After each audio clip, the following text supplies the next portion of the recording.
Hello guys, അപ്പോൾ നമ്മളെ ഉമ്മാൻ്റെ വീട്ടിലേക്ക് പോവാണ്. അപ്പോൾ നമ്മളെ ഉമ്മാൻ്റെ വീട്ടിലേക്ക് പോകണ വഴിയും കാര്യങ്ങളൊക്കെ നിങ്ങൾക്ക് കാണിച്ചു തരാം കേട്ടോ. അപ്പോൾ നമ്മളൊരു ഇടവഴി നോക്കിയാണ്ട് ഇങ്ങനെ ഒരു കാടിൻ്റെ ഉള്ളിൽ കൂടെ അങ്ങനെ പോവാണ്. ഇങ്ങനെ എളുപ്പ വഴി നോക്കിയാണ്ട് ഇവിടെ പശുവും ആടൊക്കെ ഉണ്ടാവും. കാരണം ഇതൊരു കാടാണ് അല്ലേ. കാടിൻ്റെ ഉള്ളിൽ കൂടെയാണ് ഞങ്ങൾ പോണത്. കുറച്ച് കഴിഞ്ഞിട്ട് എനിക്ക് കാണിച്ചു തരാം കേട്ടോ.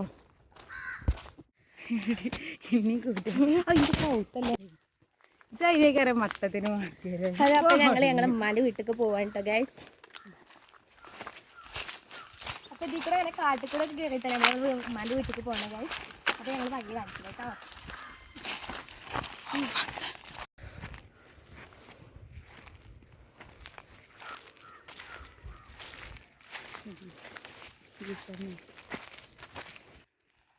അപ്പോൾ ഇവിടെയൊക്കെയാണ് നമ്മൾ ഉമ്മാൻ്റെ വീട്ടിലേക്ക് പോകണ വഴി ഗൈസ്.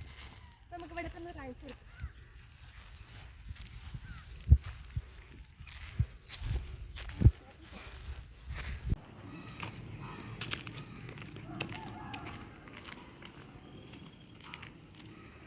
അപ്പോൾ ഗൈസ് ഞങ്ങൾ ഉമ്മാൻ്റെ വീട്ടിലെത്തിട്ടോ. അപ്പോൾ ശരി, ബൈ ബൈ.